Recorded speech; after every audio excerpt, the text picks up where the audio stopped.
All right, good evening, everybody. Today is February 23rd, 2023, and we're here again with Chris Hauser. Now, Chris, you had an announcement that you wanted to make or something you wanted to discuss. Go ahead.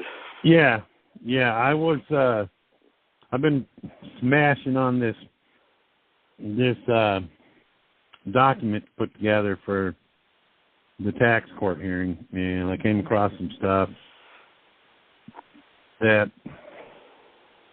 I found extremely interesting and something to contemplate. Article 1, Section 8, Clause 1 of the Constitution, it says, Congress shall have power to lay and collect taxes, duties, imposts, and excises, to pay the debts and provide for the common defense and general welfare of the United States, semicolon. Now here it goes. But all duties, imposts, and excises shall be uniform throughout the United States, semicolon, and then it continues on to the next clause. Think about,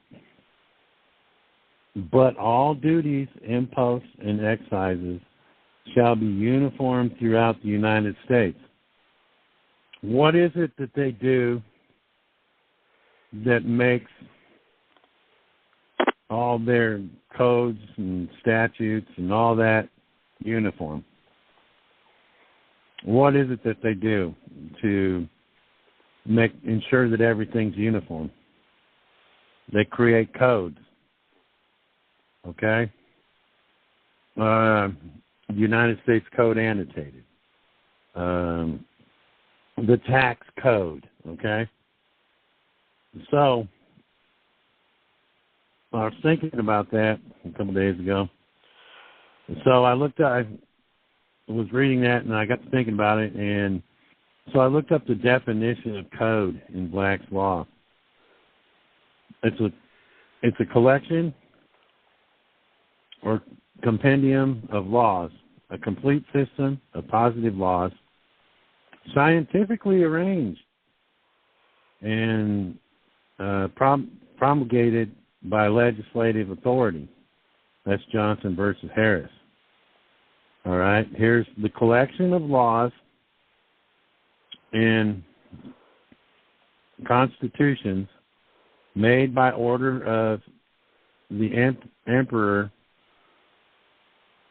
Justinian,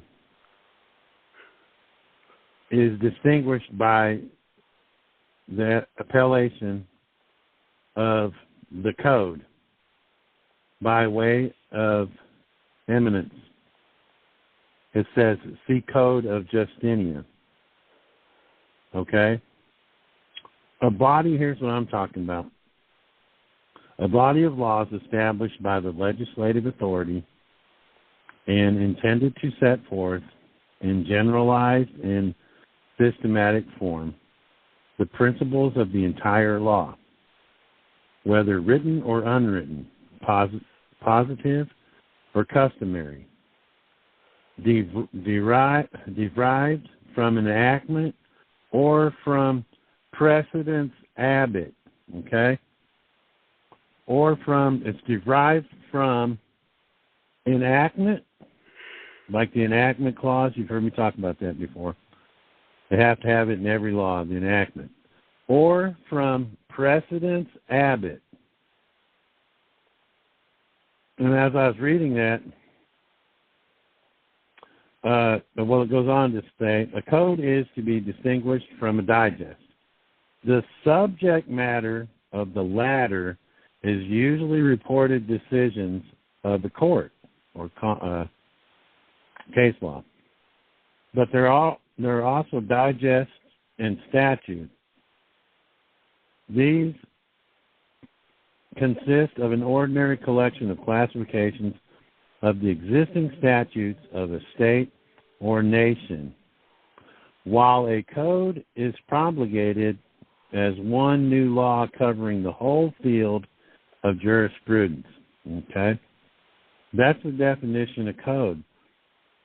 But here's something that I found that said derived from enactments or from precedence abit. And I said, what's precedence Abbott?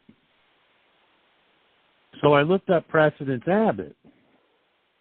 This is what happens when you get curious about when you're reading stuff and you're not sure what it means.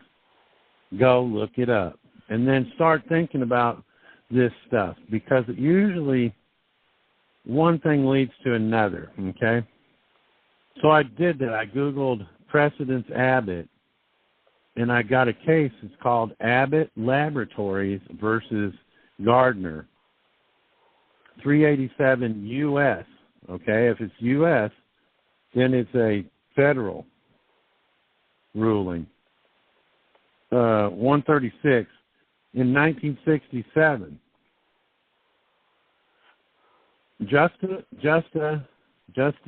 Justia opinion, summary, and annotations, right? This is annotation. Primary holding, okay? The primary holding of this whole case is the ripeness doctrine permits judicial review from a regular or regulate. The ripeness doctrine permits judicial review of a regulation if there is a purely legal issue involved and a direct, imminent impact on the party seeking to challenge the regulation, okay? This had to do with labeling of drugs, okay? What that case was about. And then I said, okay, what's this this ripeness doctrine? Okay, here we go. The ripeness doctrine. A doctrine. Oh, Chris, breaking up. Fiction. Repeat that, please. Okay, can you hear me now? I can hear you now. Okay. The ripeness doctrine. A doctrine prohibiting federal courts from exercising jurisdiction over a case until an actual controversy is presented involving a threat of injury that is real or imminent. Okay? It prohibits the federal courts from exercising jurisdiction over a case until an actual controversy is present or is presented involving a threat of injury that is real or imminent. Okay. So in that case, what I'm reading right there is any federal case. In any federal case, they don't have jurisdiction. Okay? Until they can present is presented involving a threat or injury that is real or imminent. That's the injured party thing that you guys hear about all the time. Right. Where's the injured party? Right? That's the ripeness doctrine.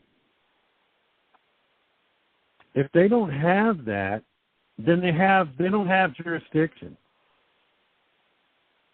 So that's another thing I'm going to put in, because there's a tax case coming up in April. But think about that. They don't have jurisdiction. This is an argument that's their argument that proves that they don't have jurisdiction. Where's the threat of an injury that's either real or imminent? How are you not paying your taxes a threat of an injury or an imminent threat that a threat is going to be made?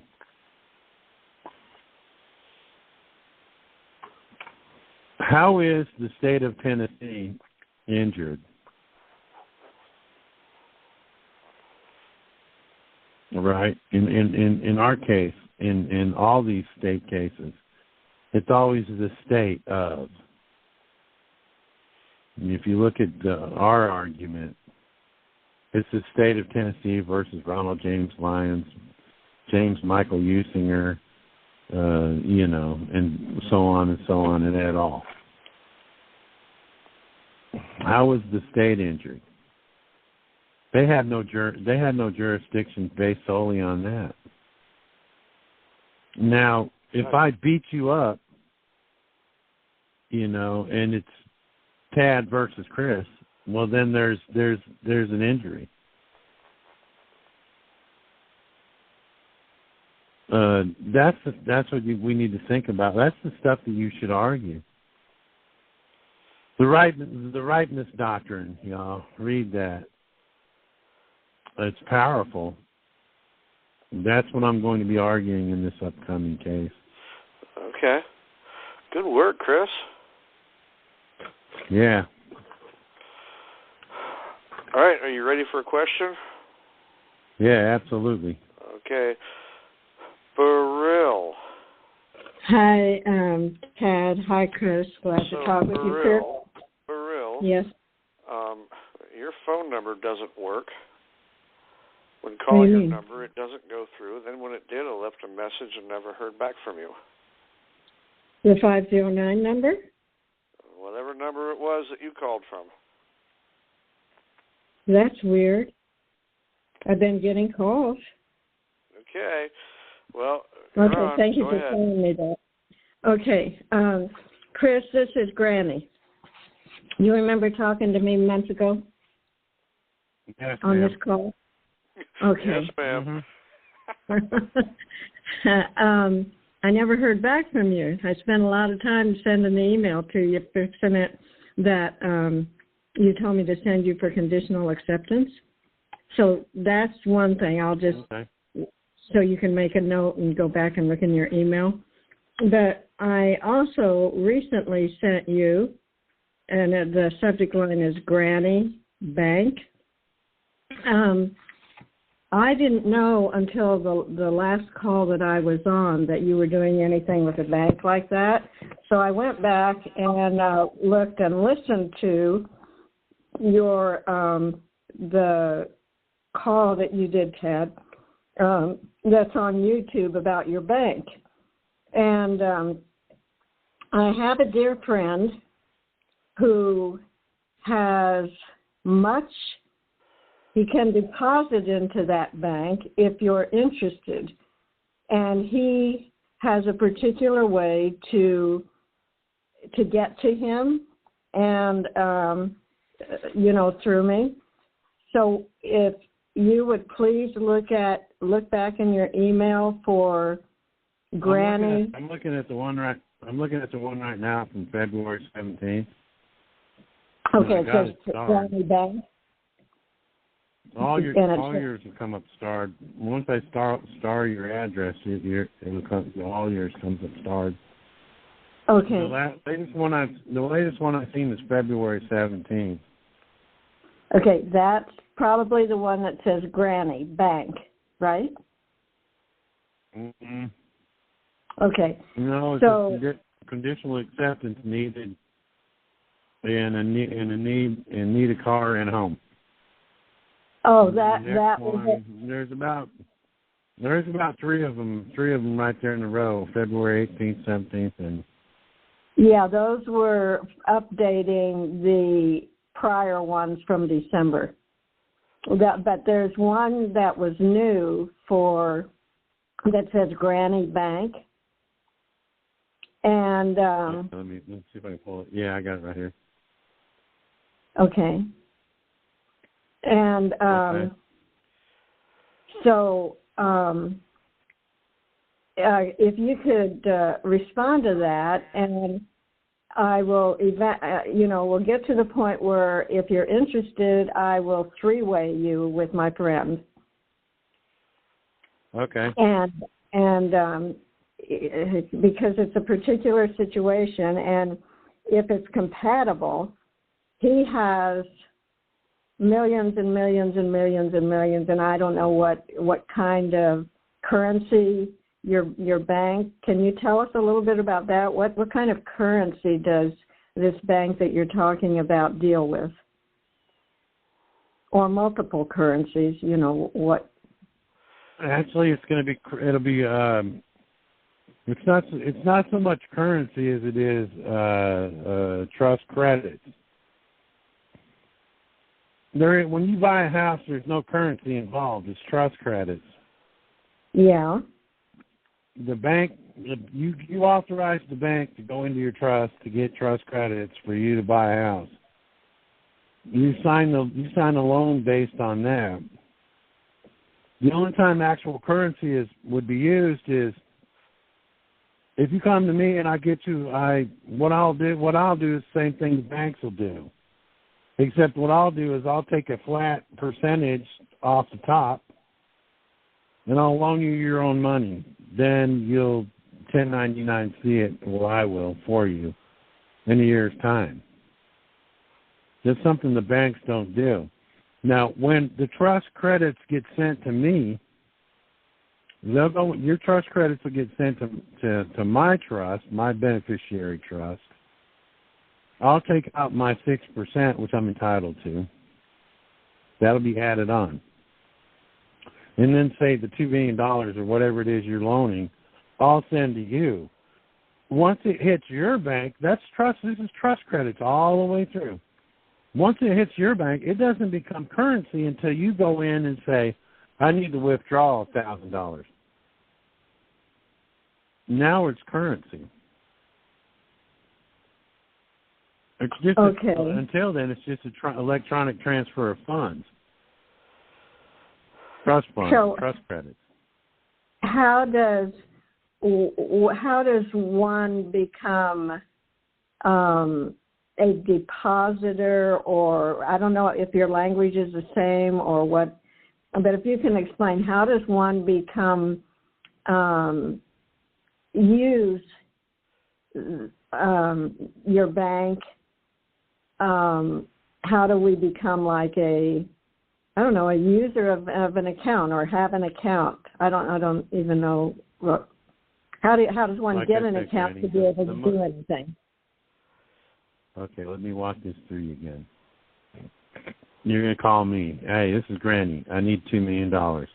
Okay, I'm going to overnight you a contract. You sign the contract and return it to me with the signed 1099-A, or you can authorize me to sign in your stead because you're making me a trustee in the contract. The contract will come to me. You'll overnight it right back. I'll overnight it to you. In a day or two, you'll have it. You'll sign it all, notarize it, sign it in front of the notary public, then send it back, overnight it back to me. Once I get that, then I can process it on my end, going to the Treasury, direct to the Treasury, and getting the $2 million plus my 6%. Okay? That money will come to me into my trust because I'm your trustee. Mm-hmm. Or if I put it into an LLC or a foreign trust or whatever the case may be, wherever it goes, it's going to go into my account, and then I'm going to send you your money or your trust credits. Those will go to your bank. All you got to do is give me a bank number and a routing number. Or if you want it in a cashier's check, I can print a cashier's check out and then mail it to you, overnight it to you, whatever, you can cash it or whatever. You're not going to have an account like a savings account or anything like that. We're going to have a contract. You got to quit thinking about the old ways of banking because that's how they were stealing from you. This new way, it gets stolen. You're not paying any interest. A year, you're breaking up, Chris. In 1 year. Your first payment. Can you hear me? Yes, go ahead. Yes. Your first payment will come due in a year. You'll make your payments annually. Your first payment will come in a year. And you'll come to me and you'll go, Chris, I can't repay this loan. then I'll say, okay, I'm going to overnight you a 1099-C. You sign it, send it back to me. I'll forward it to the Treasury, and it's a done deal. It's paid out of the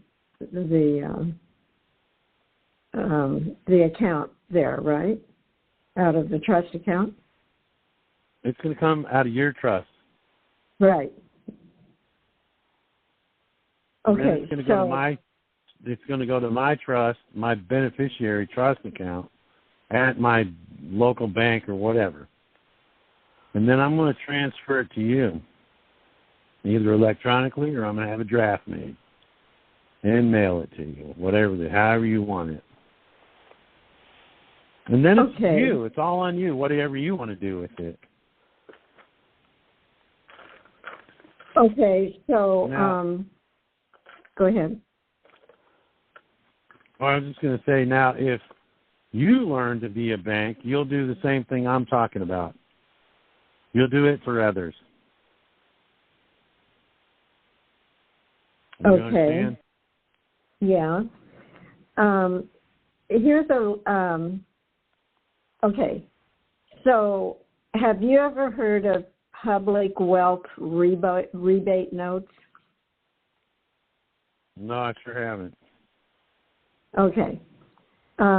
This is what my friend sort of created. They put him in jail for 7 years and 4 months because of it. What it is it is when anyone in a, quote, government position, a judge, a policeman, a recorder, when they do anything wrong and it's noticed to them that you have been offended by them, they've done you wrong, and you use their own code. So I was really interested in what you said about that because I studied a lot about that. By their codes, they do wrong when they don't comply with them, correct? Yeah. Okay. They do a lot of severe injury. The public wealth rebate notes are what the public is paid for the wrong done to one person of the public. So I'm one, but by offending me, they've offended everybody. So these public wealth rebate notes go back to the people in a distribution process that's like, say for right now, there's like 14 billion public rebate notes, public wealth rebate notes, just in Washington State, and my particular county has about so many billion. So everyone from age 18 and up gets a portion of that. Everyone that lives within those county boundaries. So right now, my friend, he doesn't have anywhere to deposit those public wealth rebate notes so that they can be distributed.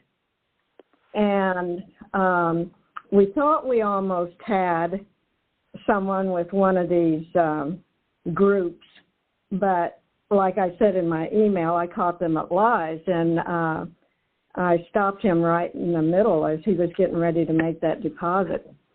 So this might be something else that you might want to look at, might want to consider, because it's a way of justice, it's a way of honor, and are you? What do you get sent to prison for? Pardon? What do you get sent to prison for? For these public wealth rebate notes, but he had already made all of his material. He never copyrighted any of it because he wanted people to know it. He's a self-taught student of law. He's an engineer by profession, and he saw in the 70s something that he could help a lot of people with and still be able to provide support for him and his wife. And so as he was doing his engineering work, he started studying law on his own. And some of what you read about ripeness and all of that in the codes, he has very good books, very good written material about that sort of thing. And they put him in prison and hoping to stop him acquainting people with public wealth rebate notes. And they didn't stop it because by the time they got him in jail, it already had gone all around the world, all around the globe. I don't want to say world, globe. Mm-hmm. And I sent you and Tad, I can give you this to put on the website, what I sent to Chris to just, it's very short, but it's a very good explanation, and from there they can go and get more of his writings. I don't want to say his name or anything right now until Chris has talked to him. I got you. So he did this, and he helped y'all out, and he got control of this funds or whatever it is. It sounds like an administrative process. He has, just for Hawaii alone, billions and billions and billions. And so think of... He's got all this. He's got but he all doesn't have anything to this. deposit. He hasn't tried to deposit in his own account? No, see, I don't. That's the thing that he's not real up on some of the things that other people have learned about some of that. He's 80 years old, and he was following the whole commercial thing. That's what it's all about. It's all about commerce. And so that's he follows that and pins them on their codes. That's the same way I did when I was faced with and lost, but it's not over yet, my home and my son's home on Hawaii to foreclosure because they're all fraud. None of it has anything to do with the property, with the land. None of it has anything to do with an exchange of money or anything, as you've said and as well taught on many of these calls. So, Granny, how long has he been holding all these funds? And it builds because there's interest on behalf of the public. There's interest that has been accumulating. So it probably goes back about, I'm trying to remember exactly when they released him. When they put him in prison. It was in the So it's been 90s. Over a decade ago. 90s, yeah. 2 decades ago. Mm-hmm. And he's Why been doesn't he sitting there. If it was me, what I'd do is I would try to contract with the Treasury to deposit it in my trust fund. Okay. Now, here's the thing. The conversations most of them anyway, that will happen with you and my friend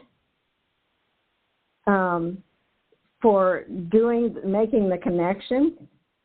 I want to be on the calls, and he knows that. He knows all about that because I say, it's my learning. That's important to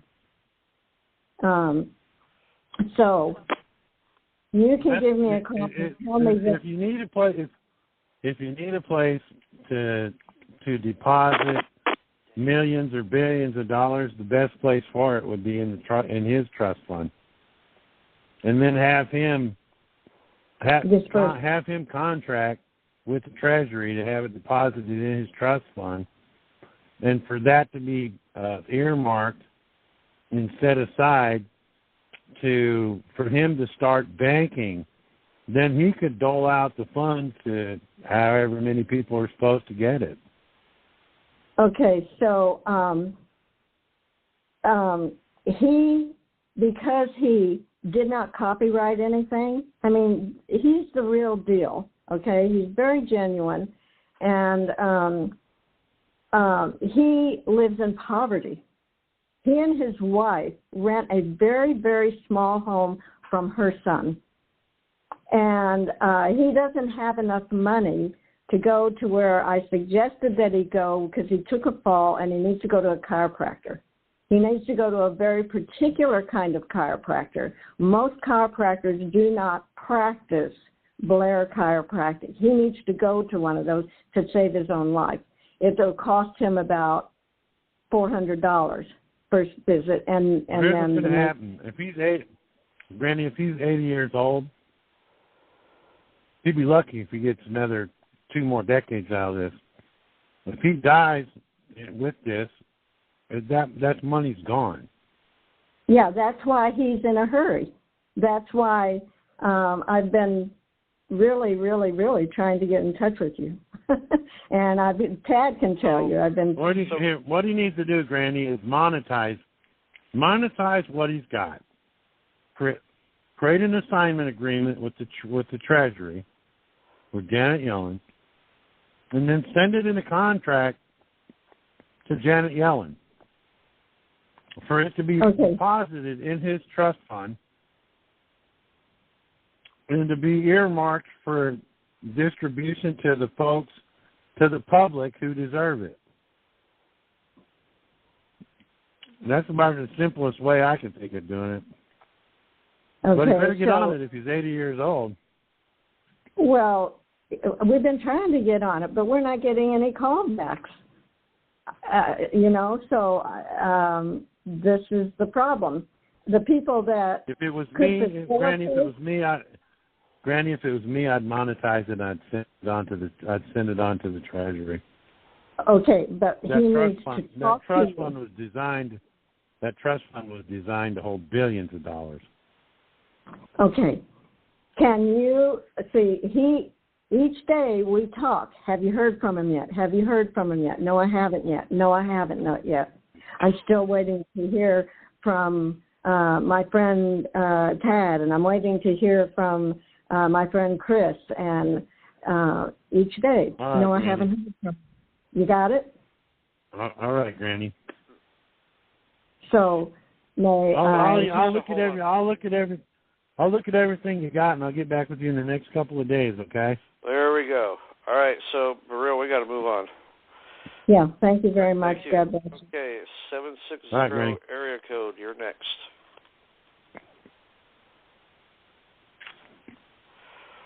760. Go ahead. Oh, okay. Thank you. Hey, Chris, I've got 2 questions. The first one is when we get our 1099As and we get the funds, can we have a business on the piece of property that we're living on and profit from it? Well, yeah. Okay. No problem. They don't come after you. Okay. You can run a bit. You can use the money to purchase it, not necessarily purchase a business, but you're going to start a business on the property that I purchased with the 1099A. Mhm. Okay. Yeah. Okay. Okay, great. Thank you. My next thing for you is I have a franchise tax board situation, okay? And I did a money order, your own personal handwritten money order, at a 45-degree angle, blah, blah, blah, sent it, registered, got it back, and then I got a call from the franchise tax board last week and said, your monies went to the IRS and not to us. And I said, well, and he said, so you need to contact the IRS because they should be sending you a refund, which is never going to happen. And I said, but you're a franchise of the IRS, so you should be able to get that monies that I sent to you directly. And he said, well, that's not how it works. And obviously he's just a worker bee. So what do you suggest? So you sent it to them, and they sent it to the IRS. I sent the money order and everything to an address that I was taught to send to, which was the IRS in Ogden, Utah, right? But on the money order, I put pay to the United States Treasury, and in the memo box, I put pay off franchise tax board and the ID number attached. Well, and then they should. Right. That's what I said. And he said, but it went to the IRS. Because I mailed it to the IRS, because anyway. But they are one of the same, which we know. So, well, it should go to the remittance office in the IRS. Well, actually, in the Treasury is where it'll come from, and they should pay it from there. Right. I mean, so when you make it out I made it out to the United States Treasury. Mm-hmm. And like I said, put in the memo section, pay off the franchise tax board, and the amount and everything. And so I don't know where it's at. He said, I'm like, all I know is I know that they'll probably come in and shut my, try to take everything out of my account, which I don't have anything in there, so not really, but very much. So what I would do is I'd say, look, man, your money's coming from the IRS or the Treasury. Do you not think you're going to get paid? The franchise tax people are calling you, right? And they're going, where's our money? Well, I sent it all off to the IRS, and the franchise people are saying, well, you should get a refund. You're either going to get a refund for all that money, and they're going to send it to you, or they're going to send it to them. Right. It should go. I said, no, I don't want a refund. It should go directly to you. You guys are hand in hand. That's what I said. You are a franchise. That's how it should work. But if they send it back to you as a return, cash a return and pay them. Well, they didn't send it back. They didn't send anything back to me. They just called me on the phone and said your payment was received, but you sent it to the IRS and not to us.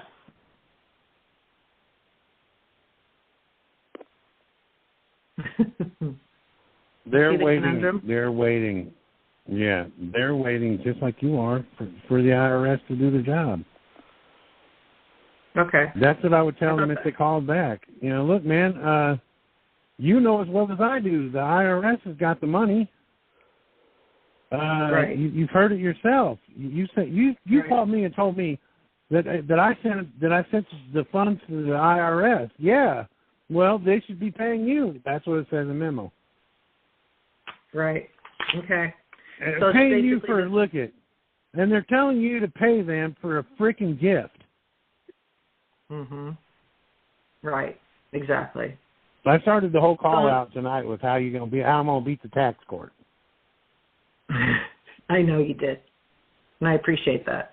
I just wanted your thoughts on it, and I mean, it's just like hurry up and wait. I don't want to really reach out to them because I just don't. But I'm also concerned that they will attack my account, shut it down like they did before, and I got the money back, but it's just the principle of all of it. You know what I mean? It's the nightmare of dealing with them.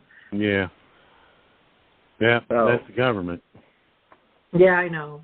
They can do what they want when they want. All right, so I'll I'll just kind of wait and see what happens. Let me ask you this: Did you write the money order, or did you write it out for more than what you owed? No. You should have. Nope. Oh, really? Oh, yeah. Okay. When you sent that to them, you sent them a gift. You sent them a gift. Okay. Here's my gift tax money. Here you go. Why not fill it out for more than what they're claiming? They take it out, and then they send you a refund for the overage. I love it. I love how you think. So maybe I'll do another one. So where would you send it? Why not? You might get two back. Well, where would you actually mail it? Because what they're stating is because I did mail it to the IRS, but to mail it to the Franchise Tax Board is it's maybe I should send it there. I would. Okay. So maybe I'll do it again and I'll make it for more. Send one to both. Okay, that way if you send one to them and they get it and they get the money for it, well, and the IRS finally catches up and then they send them the money, well then that tax bunch, the franchise tax bunch, owes you a refund. Okay, I'm going to do that. Hey, it's worth a shot, right? It doesn't hurt anything. Okay, thank you so much for being there, both of you. Appreciate it. All right. Have a good night. All right, darling. Hey, darling and darling, how are you? Hello, how you doing? 2 quick questions. When I become a private banker, do I need to have a brick and mortar with a business address? No. Oh, all right. Thank you for that. Unless you want to. Unless you want to sit upstairs at your desk and play Mr. Drysdale.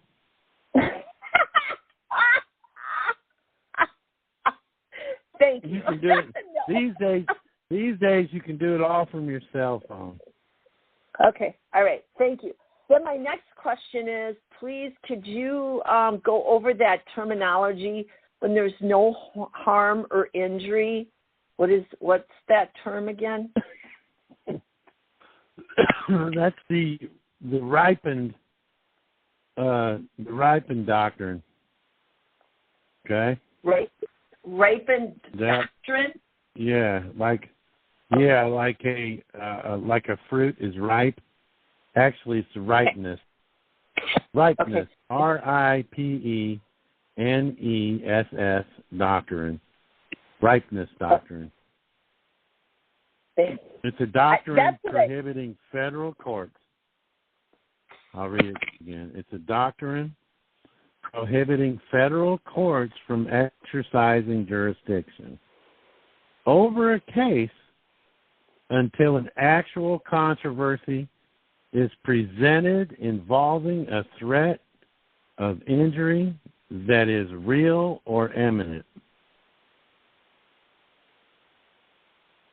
If they don't have that, then they don't have jurisdiction. That's for the federal. That's for federal courts. Too bad we can't use it for local. Well, it is basically the same thing. Right. They don't have jurisdiction either. Correct. They don't, because even though a state might not recognize the ripeness doctrine, there's still a fact that you have the right to face your accuser. If the state is your accuser, if it's the state of Tennessee versus Christopher Allen Hauser, and I have the right to face my accuser and question my accuser. Great. And in a case like that, the state is the accuser. The state of Tennessee has no mouth. It's a freaking piece of paper. Correct. And if the prosecutor, the district attorney, who is acting as the prosecution for the state, if I could question the state, that's how I would question the state. Okay, I want the prosecutor up on the stand. I got some questions for the state. The judge is working for the state. Right. Okay, Judge, take off your black robe, sit down there in the frickin', in the bullpen there, and get ready for some questions. I got some questions for the state. They're not supposed to be doing that. And the only way they get and remember, the state of Tennessee is in all capital letters. Right. So it's a corporation. It's a trust business corporation. Trust business entity. It's a incorporated trust business entity. McDonald's has freaking accused me of something. McDonald's has accused me of taking 2 straws from the straw bin. McDonald's is accusing me of getting too much ice in the free ice machine. Right. I mean, that's how logical it is. Correct. It's very simple. Yep. Yes. But that's in the federal. That's why I'm saying when you guys start looking into stuff like this, you start finding out things. And this isn't me. I didn't tell you anything here at the beginning of this call. It's coming straight from my mouth. I read every word of that stuff. Right. That's their stuff. Wait a minute, federal judge. This is your stuff. This is a decision from your Supreme Court. This isn't me talking. This is you. How do you rebut something that you declared? Right. Now, they're going to do whatever they want to do. Don't get me wrong, y'all. You can go in there, and I will too. In April, I'll go in there, and I'll break this stuff out. Well, wait a minute. You guys don't have jurisdiction over this anyway. Where's the injured? Where's the injured? Or the eminent? Where's the eminence in the injury? You're saying that I filed a frivolous filing, which I didn't. The United States Treasury is the one that filed. I mean, I've got so many things right here now where they're going to be dumbfounded when this is over. It's probably going to take all morning long. It's scheduled for 10 o'clock, but it's probably, I'm getting into your lunch, guys, because I got a lot to say. What I may do is argue the most. When I file it all, I'll file it all. I'll file the whole argument. But I'm sure that there's going to be things that I'm not going to argue in the oral arguments. I may only argue half the stuff in the oral arguments. Well, they don't really have jurisdiction anyway. The only reason I'm giving them jurisdiction is because this is what the Treasury wants to see go down. If it was up to me, I wouldn't even go at all. Right. So, did you have any more questions? I am great. Be blessed as I am, and I totally appreciate you. Take care. Thank you. 510 area code. You're next. Hey, fellas. How's it going? Christopher, question about the Title V administrative remedy process. Are you familiar with that at all? I have no idea. What is it? Well, through Title V, you can file your notices and get defaults. Ultimately, you do a notice of request. If you're, like in my case, I was using the process for the vital statistics people in Pennsylvania not giving me a certified copy of my certificate of live birth or report of live birth. I wasn't asking for the original, just a certified copy. I can't get it until I'm 105 years old. So anyway, serious.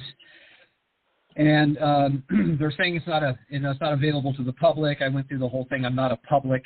I'm a real, true party in interest, real party in interest. Went through all that.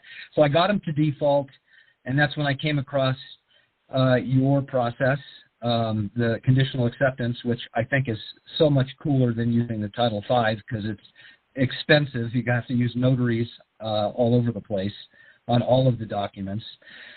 But here's the thing: I went through the whole kit and caboodle with the vital statistics people, and then I met your process, and I filed a claim of lien because I figure I'll just securitize this instead of now going after their bonds, because that's the next step in the process, is to go to risk management and get the bonding numbers and all of that, and then make claims on them, and then start seizing property and whatnot. And I just don't want, that's messy, and it involves too many moving parts, which I don't want to really hassle with. So there are some documents that I did not get the return receipts on. I just used the USPS website because the group I was working with on this said, no, you don't need to do the return receipts. All you need to do is just verify that it showed up. Everything was sent certified. It's just that I didn't get the green cards. Yeah. Is that going to be a problem? If you go to their website and print, it, there's been received. That's as good as getting the green card. The only thing about the green card is, like when you do the contract to the Treasury, you're going to want to send copies of those where you trace the mail and it shows that it was delivered. So they can't. Yeah, I have all that. The only reason you do that is, the reason you do that is so they can't turn around and say we didn't get it. Yeah, I have. Hey, Mr. Bill guy, I didn't get no bill in the mail. You know, how am I supposed to pay my bill? I didn't get it in the mail. Well, that's why we send things certified. Yeah. So I've done that. I then sent the claim of lien into them, and I did hear back from the Secretary of State. I think she freaked out. She had the Office of Chief Counsel contact me through a letter that was unsigned, which I thought was interesting. Unsigned and unidentified. It just came from the office. So I wrote them back, and I said, they know what's coming. That's why they don't put their names on stuff. That letter was an offer. That letter right there is a conditional acceptance in itself. Yeah, I started it, brother. It's already gone. Yeah. Well, what you can do is just take the letter and write "Who is this?" at a diagonal across the whole thing and send it back to them.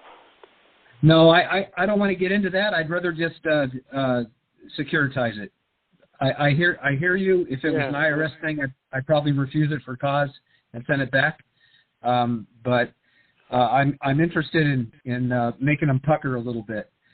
So anyhow, question regarding the conditional acceptance specifically, and that is, should I use a sum certain anywhere in the document, like if you don't do it by this time, the minimum will be $6 million or whatever. Do we leave that out, the money part of it? And then when you look at the conditional acceptance or the copies that I've shared with everybody, the templates, toward the end of it, after it's generally, well, actually it is right after the conditions, you'll say, I'll just go ahead and read a little bit of this. Let's see here. Toward the end, you're going to say, go ahead. It'll start by, if you look at it, it'll say, if on the other hand, okay? Yeah. Against logic, and right before that, it'll say again, since logic and common sense dictates that you would not have committed these acts without already having this information super readily available. You have 10 days from the date herein to have the information presented to me. Moreover, you moved in the name of the corporation in your principal military admiralty tribunal. That might be a little different if you haven't gone through a court system, right? And not in a court of law. Yeah, if you've gone through that, then you would put that in there. Involving an issue on land and not on the high sea. You the accused thereof hold responsibility for these actions you've executed for the trust corporations, also with the trust involved. This conditional acceptance gives witness to your crimes. As physical witness, I also serve the following, and then you're serving the attorney generals as witness. Then it says, if on the other hand, you the accused cannot produce these documents and verifications in the time allotted, allowing for a reasonable extension if request in writing stating specific time and need, and censure documentation witnesses amongst other facts addressed in this conditional acceptance of your offer that you, the accused, willfully and knowingly were seeking to deprive me of my rights and property through the crimes of treason, conspiracy to commit treason, fraud, conspiracy to commit fraud, extortion, conspiracy to commit extortion, theft, unjust enrichment, and conspiracy to impersonate a peace officer and a judge, and embezzlement, among other crimes and tort actions, both against me and the trust. You hereby contract to the following. There's usually 4 things right there. Right after that, if on the other hand. You may do yours a little differently. Well, you probably are, because there's a certain part. Well, you can even leave that in there. Number 1, there's 1, 2, 3, and 4. Number 1, it talks about using the UCC. 1 and 3. You can put that in there and leave that in there, but you don't necessarily have to do it, because it actually says it. It actually says, additionally, you agree that you grant your power of attorney or authority to me so that I am able to collect the damages through liens. But it says, it'll actually say, if you keep reading into there, that that's not given. That's just saying you can do it. You can do it. I can do this. You're giving me the permission to do this. But you don't necessarily need to do the 1s and the 3s. Right. Because the reason we're doing the 1s and the 3s is because, for one, we were out of prison. And by doing the 1s and the 3s, they're pretty much, the first time they go to do a credit, but get something on credit, their credit report's going to say, you owe this guy $3 million. We're not doing that way now. Now what we do is we were monetizing. We were monetizing those claims of liens that we had. You don't have to do that. You can monetize a conditional acceptance. That's what we do now. And that cuts the state completely out of it. If you were to do it the way we did it, whatever state you're working in can actually use, and I'm sure most states have already got a law in place for fraudulent filing of a false lien. If you're not doing that through the UCC, you can't be charged for it. You know what I'm saying? Mm-hmm. Yeah, So we had during our trial, our court pretrial, we had leaned up everybody using the UCC 1s, and they were so good they had to go back in and unwind them all, and they did that in a hearing that they didn't invite us to. Well, a lot of states, because of what we did, the state of Tennessee they went into session within a couple of months after we got kidnapped. They actually went in and created laws now where you can, if you If you do a UCC1 and it's a claim of lien on a debtor, the debtor can actually dispute that now. They can go in and pay. You pay $15 to do the UCC1, and then the debtor can pay $15 to go in and dispute it. And then the creditor has to file $110 to move it into a decision process to see if you do have a valid claim or not. That's how they're doing it now. And then if you don't, they can just erase it. The creditor can erase the UCC1. This is because of what we did. So other states are starting to do it. They started to do it shortly after. Well, in the conditional acceptance that I just wrote for the Pennsylvania UCC division, I included in the last point that if they were unable to, not in the last point, actually in the representations and warranties part, which is talking about when you give them 10 days or if they need an extension of time, silence is acceptance and all of that, that they will be at minimum $10 million a point. And I think there was like 6 points or something like that, and it's going to 3 people. Yeah. So I didn't know if I should put that was the question, was should I put a dollar amount in, like a minimum dollar amount? Here's the thing about that, my friend. The conditional acceptance is yours. Do it however you want. Because in 10 days, if they haven't responded, they've agreed to it. Yes, and that's what I've given them. I've given them 10 days, and I made them reasonable, but they're not going to be able to answer them, and I know they're not going to answer it at all. So that is for sure. So why not put a dollar amount? And that's what I did with the guys in prison, man.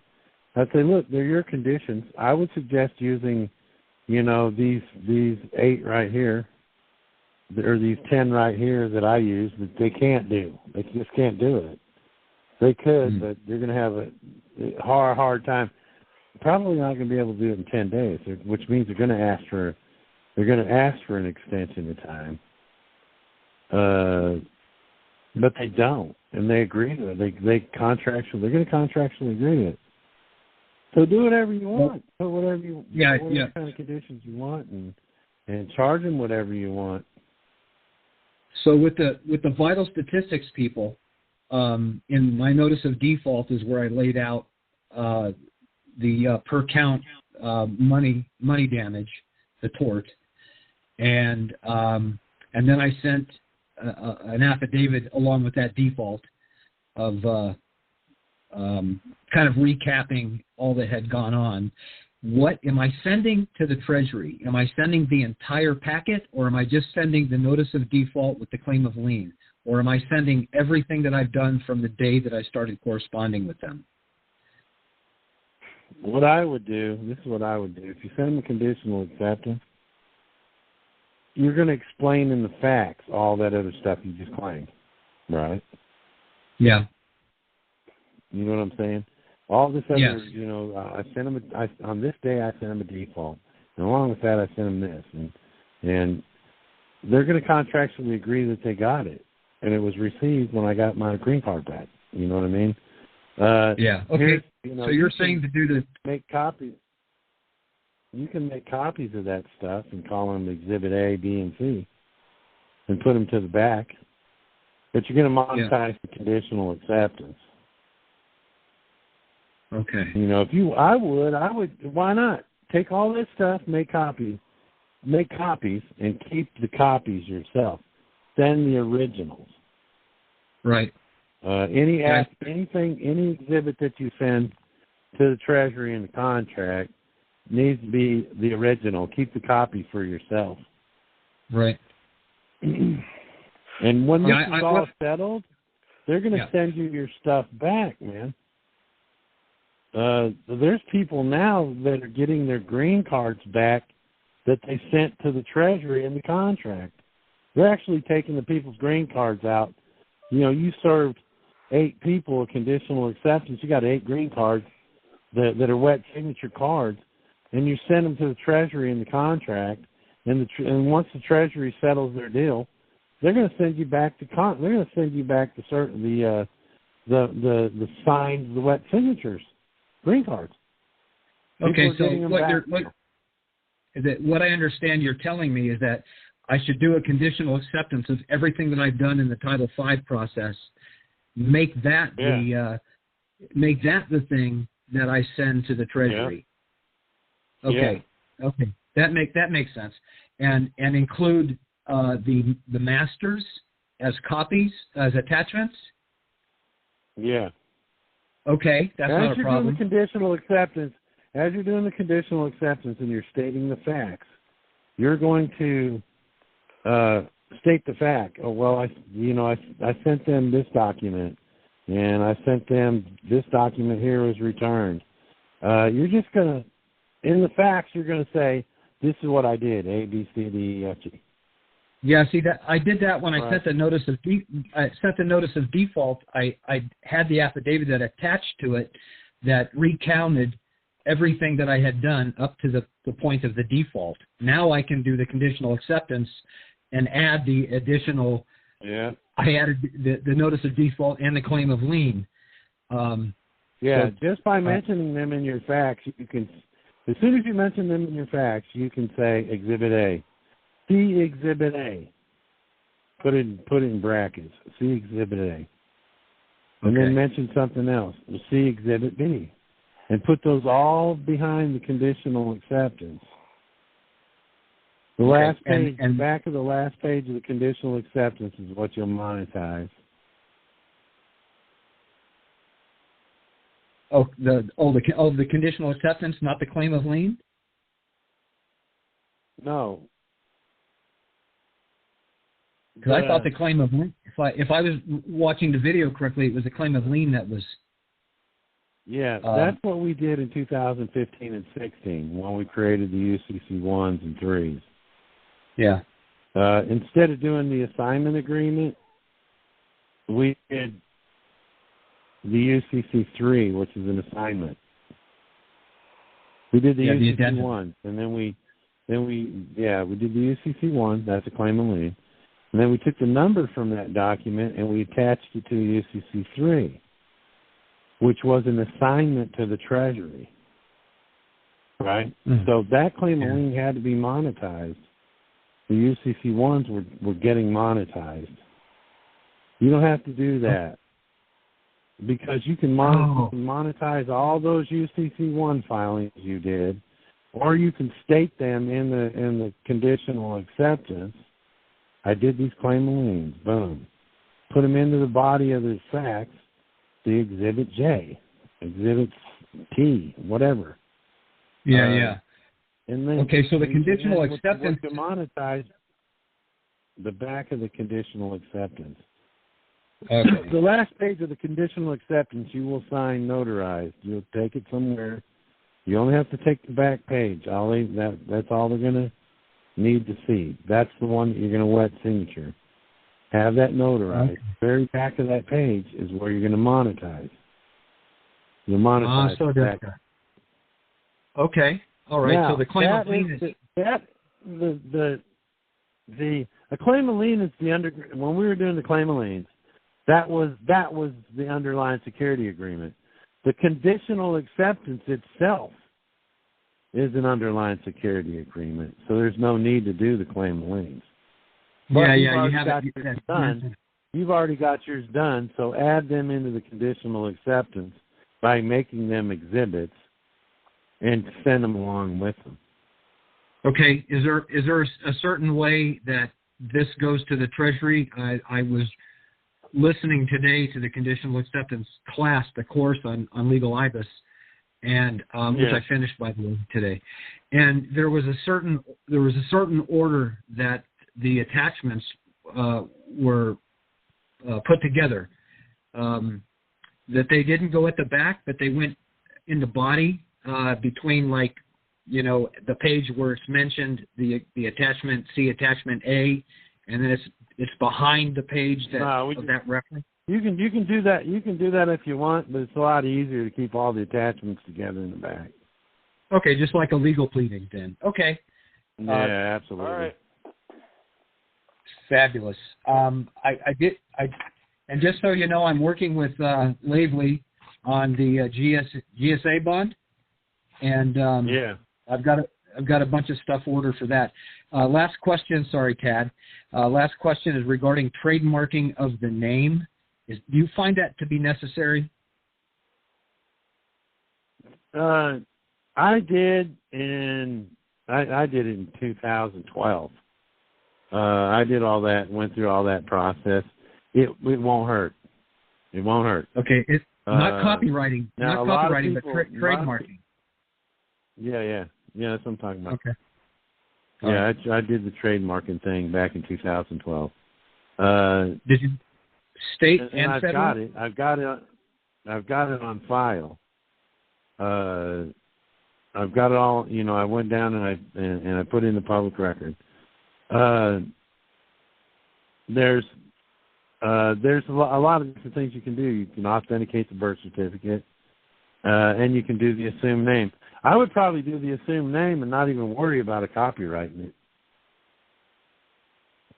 Okay. I have an assumed name. I have an assumed name in Minnesota. That's where I got it cheap. Yeah, that's all you need. Because that's what you did. The assumed name is basically all that wrapped up in a nutshell. Okay. Hey, thanks for your time. Sorry, Tad. Took too long. All right, brother. All right, 605 That's area all right, code. Go ahead. Yes, Chris. I just got my beneficiary bank account today. Uh-huh. And I'm just curious, what's the big picture on what I can do with that? I've obviously been putting it on the forms 8888 and also on the forms 1040 when I send stuff to Treasury. But I'm just curious if there's anything else in the big picture that I can kind of think about with regard to that account. So what the thing about the beneficiary account is it's like a regular account. It's not much different than having a regular account. Breaking up, Chris. Now you're not an authorized representative. Okay? When you're signing stuff there, as representative and beneficiary at the same time. And all bank accounts are beneficiary accounts because they use the Social Security number. The only difference is you become an actual beneficiary. You're recognized as a beneficiary, which means they have to do everything to benefit you. The IRS wants to come in and freeze your account or come in and take your money out. They can't. They can't touch it. You shouldn't be charged a monthly fee. Now, what I would do is, if they're going to charge you, if you notice in your bank statements over the next 6 months that they're charging you $6 or whatever for maintenance fee, let them do that for about 6 months. That way, if they find out down the road, oopsie, we let this guy open up a beneficiary account, and they try and close it, you can tell them they're already guilty of trust fraud because they were charging you that monthly fee. Oh, oopsie, I just realized you're charging me this monthly fee. And here I am, the beneficiary. You're not supposed to be doing that. And that, what about other fees? Right away, they're going to know. What do you mean? Let's say, I don't know. I mean, overdraft or, I don't know. Just anything else. Oh, yeah, like an overdraft fee. They shouldn't be charging you any fees. Right. Okay. Yeah. And actually, what you don't want, you do want to keep your balance straight. It's not like you just open up an account for $100. You could go write a check for $1,000. I wouldn't do that. Sure. The benefits of having the beneficiary account is you're in charge now. Right. It's basically they standing. can't come. Yeah, they can't. The IRS, they tried that crap with me, and the bank said, "We can't let you do that. We can't let you do that. This guy is the beneficiary. This guy is a beneficiary of an account. The minute we let you take this money or freeze this account, he's going to file criminal charges on us for trust fraud." And the IRS, they turned the freaking IRS away. That's how powerful that bank account is, if they know what's really going on. Now, they may threaten to, well, you better come down here and close it or we will. Well, look, you wouldn't need me to come down and close it if you could. And I tell you, if you close that account without my permission, without me doing it, because the only person that can close a beneficiary bank account is the beneficiary. If they try and do that, here's what will happen. You basically will have an account. What they'll want to do is they'll want to send you a check in the mail. We closed your account, and you didn't come in and close the account and get the balance out, so we closed it. Enclosed is this letter. You'll find a check for the balance of your account. Don't cash that check. Now you own that account. And at that point, you can actually start writing checks like crazy on it. Because by not cashing that check, on the account, you're now, by not cashing it. I want to ask you something about that. Yeah. Because we worked with Matt before, and that happened to him. They didn't send him a check. They sent him a money order, and he did write a check on that account, and it bounced. He shouldn't have. We talked about that too, didn't we, Ted? Yeah. What happened with him?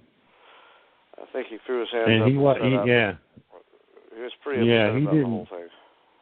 Yeah. And he didn't do what we were telling him to either. He did. And his wife also had an issue with it, didn't she? Wasn't his wife freaking out or something on it?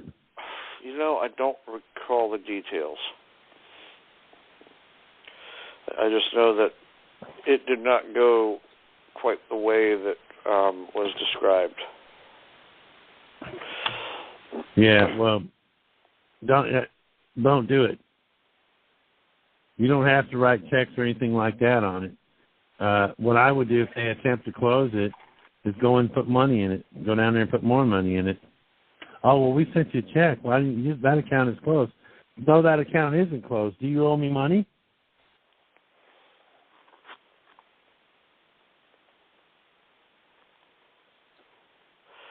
Still there? Yeah, I'm still here. Okay, I'm just kind of processing it all. Chris, are you there? Hold it. Okay. Chris, are you there? We losing? Sounds like it.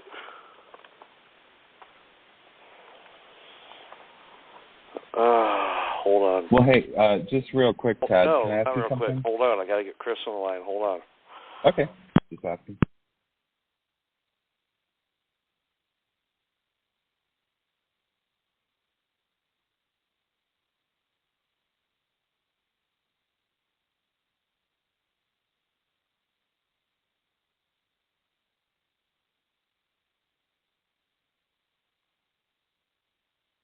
All right.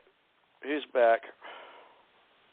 Yeah, what I would suggest, if they try to close your beneficiary account and they send you a check, don't cash the check, because as long as that check isn't cashed, that account isn't zeroed. That account still is there and it still is open. I would even attempt to go down and put more money in it and then bring that up. You can't close this account. It's a beneficiary account. Mine hasn't been. Now, I haven't tried any of the using it or anything, but I did go in and I had a $4,000 CD in that same bank that I signed with the beneficiary signature. That was the one that the IRS tried to get, and the bank wouldn't give it to them. And I went in and I cashed the CD out just last month. So, and both of my kids split the balance because I put it in there for them. But yeah, my daughter's getting ready to buy her a car with hers.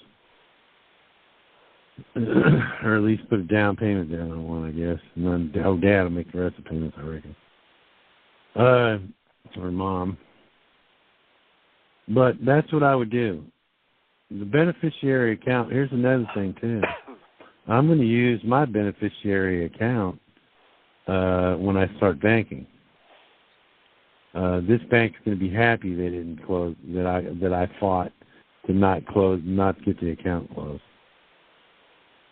I told them they couldn't. I said, I'm a shareholder in the bank.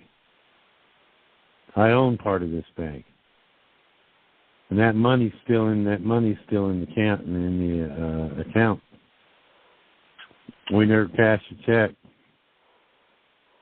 Wasn't a whole lot. There wasn't a whole lot of money in the checking account.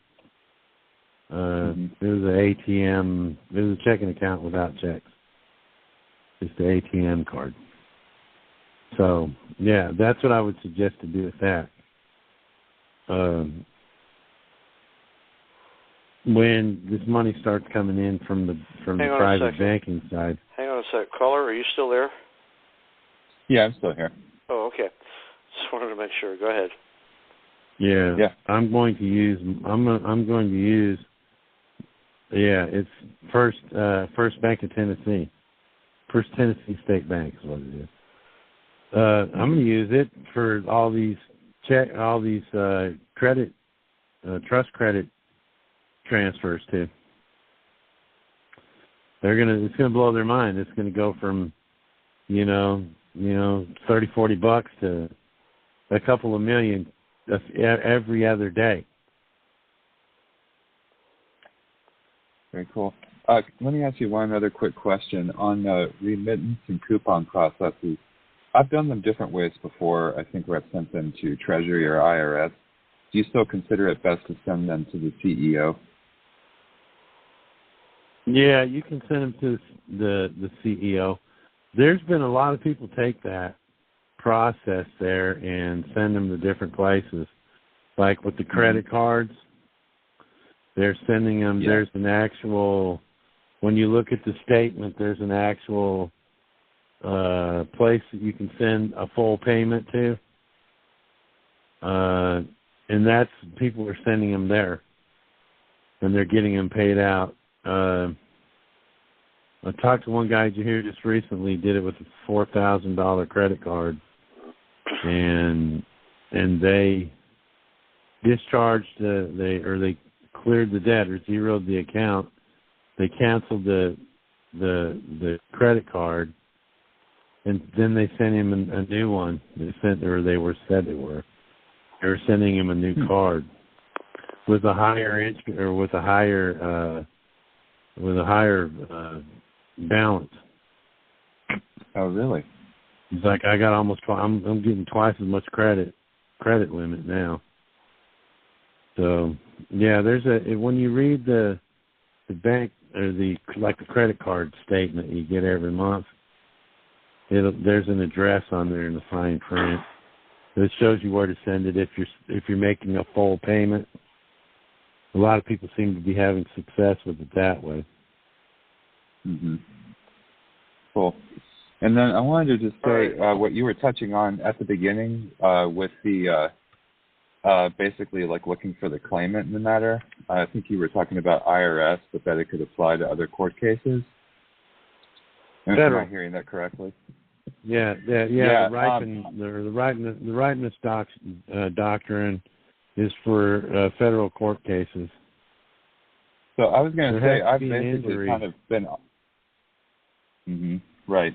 So I've been kind of operating that way with people over the phone and in court cases probably since 2010, and I've had some very, very interesting successes with that. And I didn't know if that was something you wanted to talk to me with in private to kind of hear my thoughts on it, but just offering that if you're interested. All right, man, I appreciate it.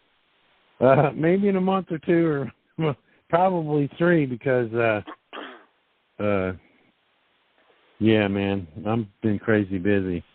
I don't even know how long I'll be able to keep up these phone calls like we have. Might have to shorten them down to maybe once a month or something, because it's fixing to get real busy. Okay, thank you. We got another caller, 518. Go ahead.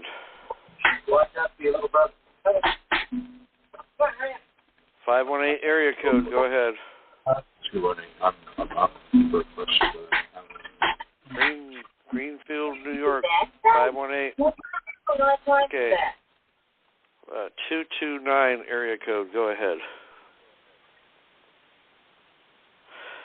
229 area code. Your phone just unmuted. Go ahead. Greetings, Chris, and greetings, Todd. Yes, hi. Chris. Hey, good evening. Good evening. Would the Basel IV agreement, where the banks have to prove where they get their funds from, affect what we're doing here? I'm not really sure I understand what you're saying. Well, the Basel IV agreement, you got Basel I, Basel II, Basel III, and Basel IV. So the Basel IV agreement states that one of the things that it states is that the banks have to prove where they get the funding, where they get their money from. Yeah. And most cases can be beat like that. When they try to collect on you, when they take you to court, most cases can be beat by proving. Is this your money? No, it hasn't. It doesn't have to do with anything with me personally. It's just generally what's happening in the world. The banks have to prove where they get the funding from. Yeah, that's what I'm saying. I wasn't meaning you, and I wasn't meaning you. I was meaning, when I'm saying that, I'm saying people in general. They have to prove that. Once you question them about it, well, was it your money? Was it your money that you loaned me? Where'd the money come from you loan me? If you claim I owe you money, where'd it come from? Well, they're going to have to say it came from your trust fund. Where else is it going to come from? When the federal laws, I can't remember where I got it written down here in one of these books, where it says that they can't. Federal law prohibits them from loaning you their money or their depositor's money. It has to be from you. So yeah, that's how you would beat it. I didn't hear you clearly when you first started talking. So but that wouldn't affect our banking, right? Because we know where our funds are coming from. Yeah. When I start banking, I'm gonna loan you your money. You're going to know it's your money. I'm going to say it's your money. I'm not coming after you when it's time to make a payment. I'm not foreclosing on anything of yours. I'm simply saying, here's a 1099-C. Then as soon as you do it, hit me up again. Let's do this again. Okay. We do this every year. All right. Does that answer your question? Yes. All right. Thank you. 203 area code. Go ahead.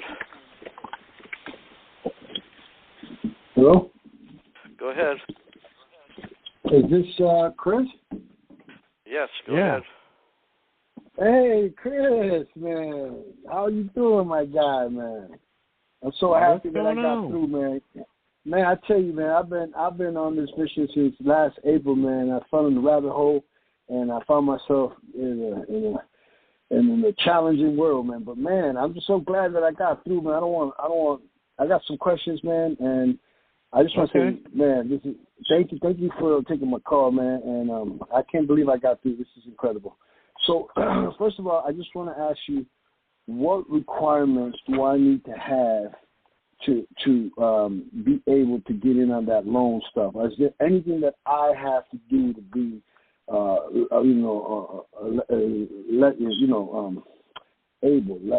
eligible to get you to give me a loan, man? I know everybody's hurting, but man, I'm definitely looking to get that loan, man. You stand by the mailbox with a pen in your hand. That's about all you're going to need to do. You ready to go down to your bank and have it notarized? So I know simple, you say folks. Yeah. You say you're going to train some people and then you're going to do some loans. How can I get on that list for the first wave, man? I'm just asking, man. It don't hurt to ask, man. Yeah, man, absolutely. Yeah, I got you. Like I said, beginning of next month, I'm going to start teaching 24 newly private bank guys or gals that the Treasury has lined up. I believe what they're going to do is the first class of bankers that come off are going to start helping folks deal with these 1099As that they filed, these W-4 processes that they're doing, the $100 million bonds. They're going to start I think the first class is going to be working with the IRS or with the Treasury to take some of that caseload off. And then as soon as I get the first class taught, I'm going to start banking as I teach the second class. And maybe even before that, the people in the second class, I'm going to get them funded first because I want them to be financially set so they can concentrate on this class. They're going to be 4 and 5 hour days. They're going to be 4 and 5 and 6 hour days for 5 weeks. So as of right now, I don't need to do anything to I just need to be ready. No. Just be ready. Probably here's probably what's going to happen. By the middle of summer, there's probably going to be, maybe in the first class, there's probably going to be 2 or 3 of them from Tad's group. There's going to be 2 or 3 of them from Jay's and 2 or 3 of them from David's.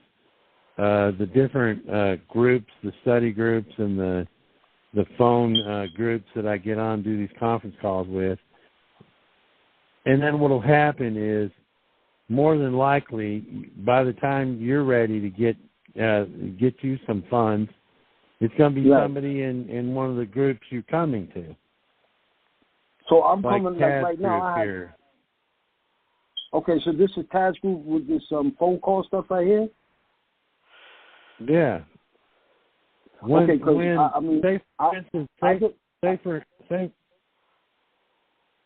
for instance, in the first class, there's 4 people that are in on TadsYouHaveTheRight.com. They're members or whatever. They're banking. You guys will be able to come into TadsYouHaveTheRight.com and hook up with some of those folks, and they're going to be happy to help you. They're going to be happy to take their 6% from you to get you the money. Right. That So, you need. So I guess what I'm asking is, how do I know I'm connected to one of Jay, Tad, or David, so that way I don't miss out? You'll be in there. Evidence that, am I got to be a member? Be able to, when it comes time for Tad's guys and his group, once they're banking, you'll be able to go onto his website and see who they are. Send them an email, bam, you're set. Because I go to You Have the Right, I go to Legalize Bus. I've been doing, when you get the... That's probably the best thing to do then, bro. Keep your ears open on all these sites. I'll be on my mailing list, so when Chris announces... Yeah, you can get on... You can get on... Okay. You can get on Tad's mailing. Tad, I need Tad. Hey, Chris, I got we're a question for you, man. We're going to get you guys hooked up. Yeah, go ahead. What's your question? Amen. Praise God, man. I'm so happy right now, man. So initially, since I've been following you, I watched all of your videos, man. I don't know how many times, but there was one day where your wife did the child support thing, and then you came and did a 1099, because I got realtors, and I want to use a 1099A, but you said I got to have a trustee. I don't even know who could be my trustee for that. Is that... Huh? You're breaking up, Chris. Okay. There we Chris, go. Go ahead. Chris, you broke up. Okay, go ahead. Oh, you breaking up again. Yeah, Chris, you broke you're up. breaking up again. Go put your head against the window.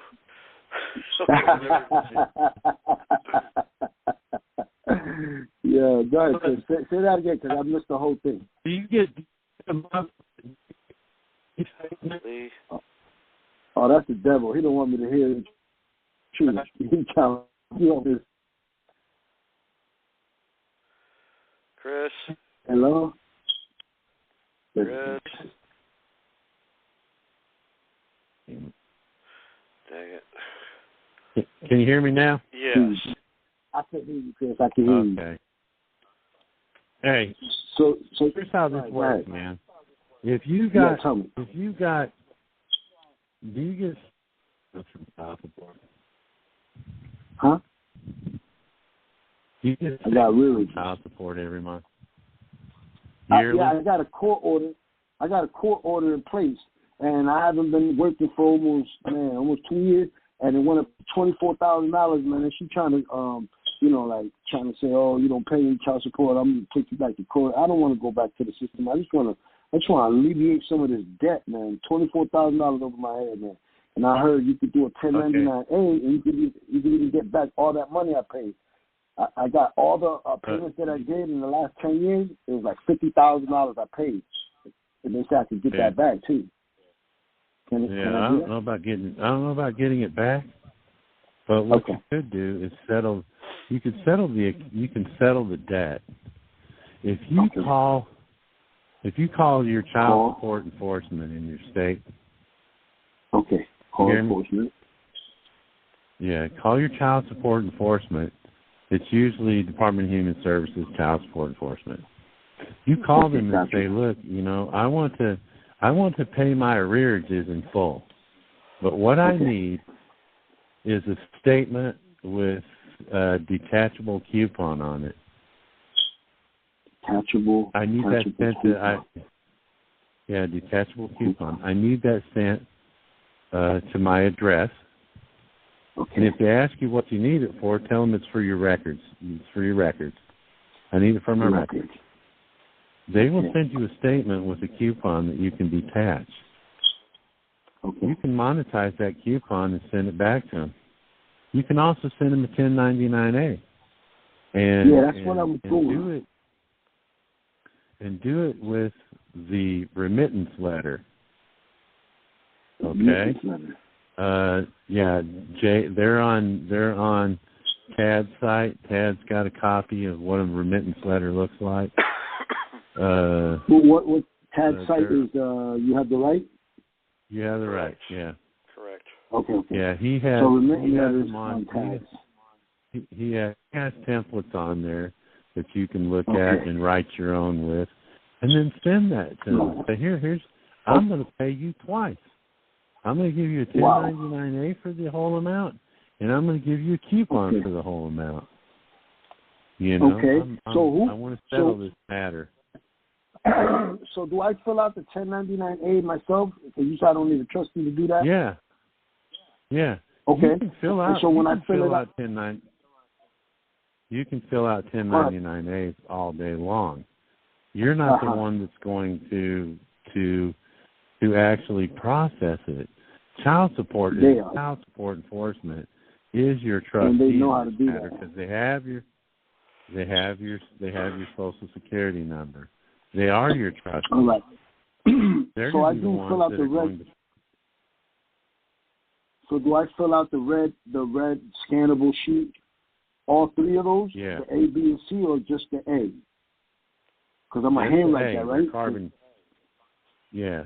Okay, so I'll fill out the red. So who do I put as the lender and the borrower? The Treasury is the lender. Okay, got you. And you are the borrower. And I am the then borrower. You'll sign yeah. Then you sign. And I put their account to pay your arrearage. If you watch the videos, man, you're going to see. Yeah. No, I watch them. Trust me, I watch them. Well, that's what I'm saying, dude. You ought to be able to watch the video and see the name and the address and the SIN or the EIN number of the Treasury.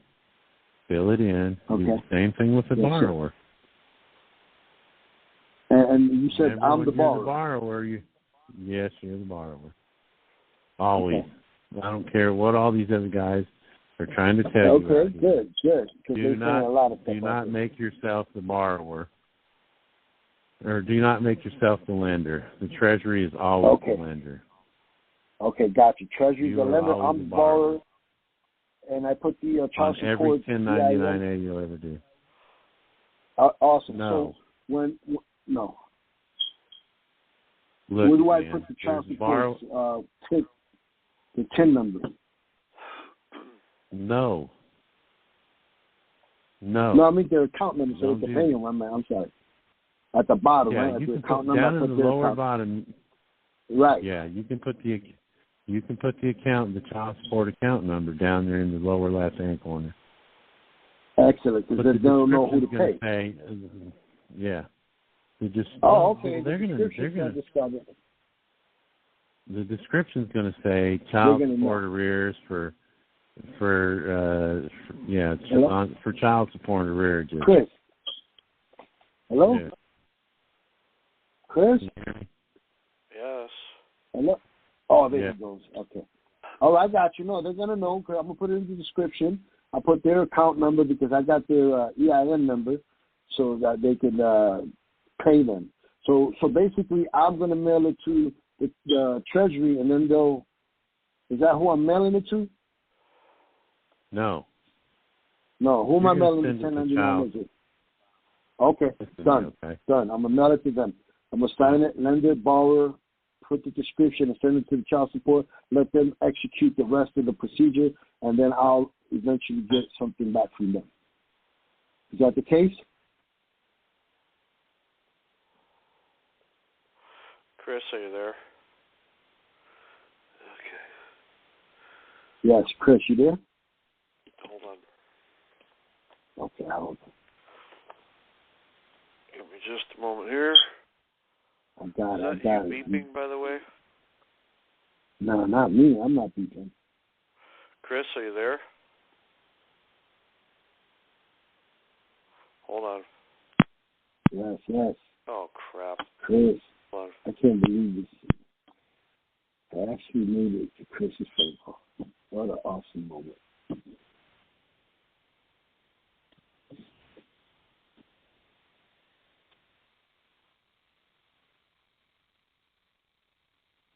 Come on, Chris.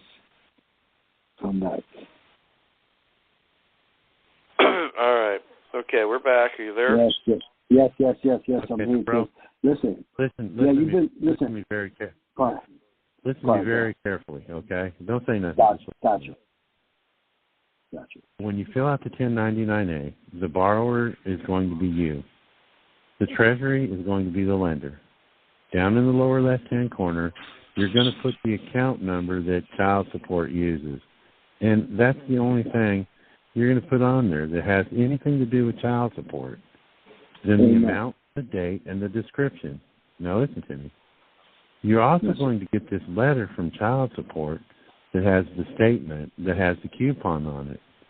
Fill out the coupon for the full amount, detach it, cut it loose, fill it out for the full amount, turn it over and sign the back of it just like a check with a beneficiary signature. Send both of those documents with the remittance letter that you're going to create yourself based on the template you can find on Jay's website, youhavetheright.com. Okay, that's all going to be sent, certified You're going to send that all certified mail to child support. Child support is going to redeem the coupon, and they're going to process the 1099-A with all the other forms that they need to do to the Treasury to get paid. They're going to get paid twice. Amen. Okay? Yes, Chris, listen, that sounds beautiful. That sounds amazing. It sounds perfect. I got one last question for you. I got a tax debt that I have. I owe some taxes, right? And they send me that statement with the coupon. Can I send the IRS the coupon to pay that debt? Yes, you can. Do that the same way. Fill it out for the amount that they want. You could probably fill it out for a little bit more. Don't get crazy if your tax no. $4,000. Fill it out for $6,000. Okay. And then endorse the back of it, and then send it in with the remittance letter. You create a remittance letter just like you did with child support. Create a remittance letter, and then send them the coupon. That's what they'll do. They'll take the coupon. They'll take the money from the trust like they're supposed to, and they'll pay the taxes. And then they'll probably send you a refund because you paid them a little bit more than what you owed. Oh, that's awesome. I would put some crazy amount like $1 million on it. You know what I mean? No. So I would. It probably would hurt to do a couple. Probably would hurt to do a couple thousand more than what you owed. Anyway, I would. All right. So hey, Chris, I want to question. I just want to say first of all, I want to say thank you guys. All right. Yes. I want to say thank you, Chris. Thank you, and Tad. All you guys are amazing. God bless. Amen. Thank you. You too, all right. brother. 239 area code. Yes, thank you, Father. 239 area code. Go ahead. Hey, Chris. Hey, Ted. Scott. You hear me? Yes. Yeah, brother. Hi. Hi. Wow. Glad. Fine talking. I've been following you for a while. Hey. I did the W-4 process, and I went to Ogden, Utah. And the funny part is, once I followed you, because I learned about this in the 90s. I was locked up in New York in the 90s, and the guy that taught me this was just like you, Chris. So I know I've seen it work in action, and I did some stuff back then. I write motions and all that. But it's funny because right before I sent my W-4, you put out a video on the W-4, and I knew you didn't really mess with that stuff. And I waited that day, and I followed everything you told me to, what you said in the video to a T. So we'll see the results. And then it went to Ogden, Utah. It took a little extra time. I sent it to where you said to send it to. But my question is, I have a question. I'm going to be getting another car soon. I don't want to register it, none of that stuff. I don't have a license. It's been suspended for years now. I've been driving for years without it. And can I put if you say I send out a notice to the sheriff, the chief of police, the mayor, the governor, all that stuff where I'm in Florida now. I'm in Florida now. I was in 2 years now. I moved from New York. And can I put them on notice and send it through the postal with certified mail and put held them liable if they trespass against my car and all that stuff, and have like the contract that way with the verbiage? Can that be done? Yeah, I never did that. What I did is I bought the car, and I paid for it. I bought the car and took the title. Actually, mine was a Tahoe. It was a '99 Tahoe. I bought it, and I used the title from the guy I bought it from. He was the seller. I was the buyer. I put 21 silver dollars down and signed it with beneficiary signature. Then I stuck that in my glove box. I didn't get no title. You don't even really need a title. All you need is a bill of sale.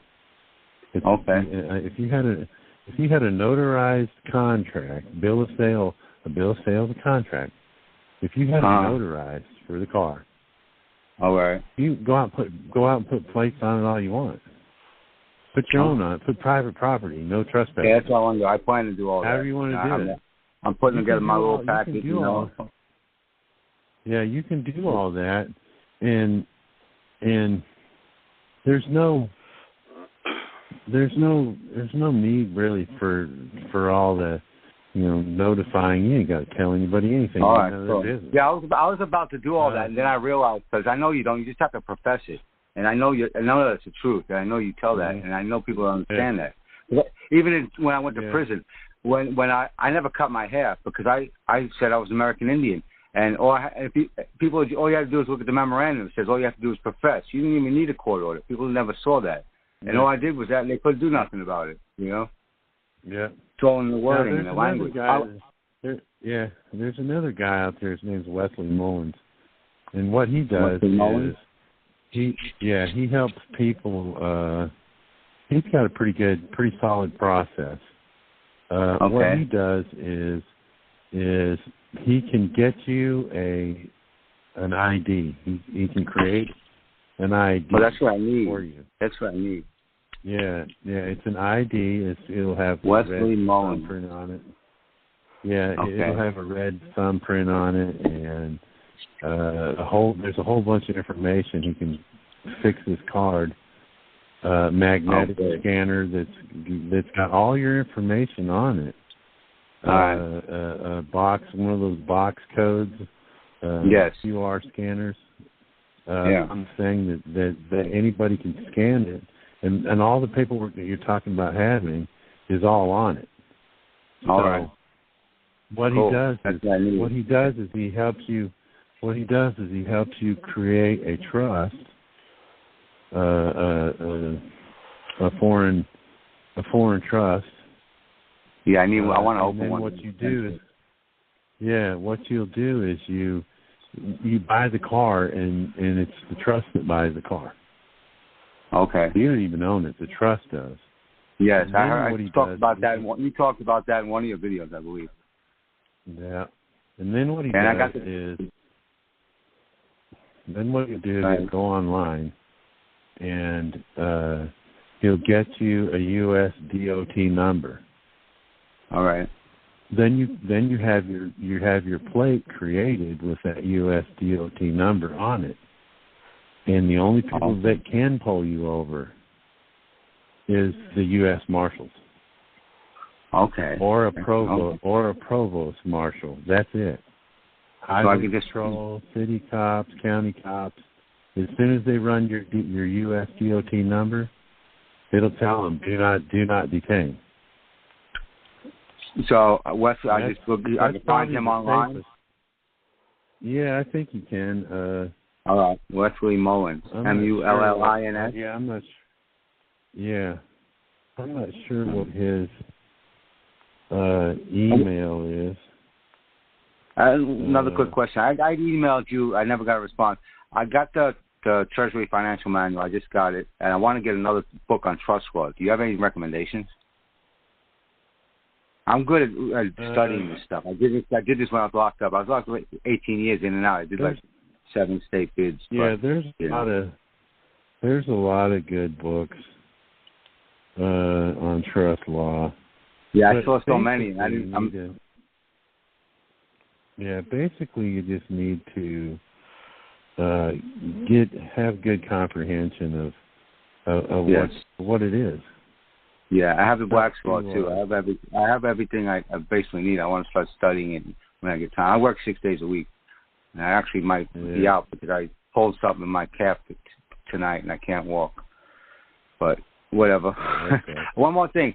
My wife. I don't have his email, or I'd share it. I'll find it. I'll look. I'll find it somehow. I'll follow all the channels. So I'm glad I got through tonight. It was my only day off. One more thing. My wife showed me the other day. She has her certificate of live birth. I was like, "You have this?" People going crazy trying to get this. And she has the original. Yeah. How can you monetize that? Because she doesn't believe none of this stuff. Actually, I'm fighting against my family too. They don't believe none of this. I know it's all true. I've seen it work in court. I've seen it cases get dismissed. I've seen it back in the 90s. Yeah. I know it works. Yeah, I'm trying to get your habeas. I'm trying to get your habeas downloaded, but it's 164 pages, and I can't do it through Staples because it's too large. So I'm trying to find a print it with Wi-Fi. Wi-Fi. It shouldn't be that. It should only be about 100 and... It's 142, I think it was. I think 118. The last one... I got it off the Telegram in the files. Yeah. Yeah, there's I know. I wrote a few Hayes. You know, and when I look back now, I see why I got the deals I got, the plea deals, because I've sent motions in. I questioned jurisdiction in the courts on the record and got thrown out of courtroom. Yeah. And now I know why. Yeah. Because I didn't really understand it back then. Now I understand it more. You know? Yeah, absolutely. The thing, I think Tad's got the Hague. Yeah. About 118 pages on you have the right.com. You got the right. Okay, I'll look on there. You have the right. You have the right. Yes, I know. I went on there the other day. I'm going to check it out. I have a day off tomorrow. I took off work because I'm out of commission, so I have time to study tomorrow. Yeah, he's got it on his site. And keep me in mind for a loan, Chris. And I'd love to take a class and learn how to become a bank. I'm good at this stuff. You know, I want to help people because I work in the restaurant business, and I work with people that bust their ass 6 days a week, and we're barely getting by. Yeah, you know, I'm always playing catch up. I'm tired. I'm 56. I'm tired. You know. This can be 2023 is gonna be a good year, man. I know. I'm just waiting. You got some other people waiting. All right. Appreciate it. Thank you very much. It's been fun. Oops. Sorry about that. I meant to tell him, Tad, that. Yeah. And I hope he's still listening. It's not the certificate of live birth that you'll be monetizing. It'll be the birth certificate. Okay. It's the one that's on bond. The certificate of live birth isn't generally on bond paper. The birth certificate is, and it's on bond paper. You'll need the long form, and that'll be the one that you'll monetize.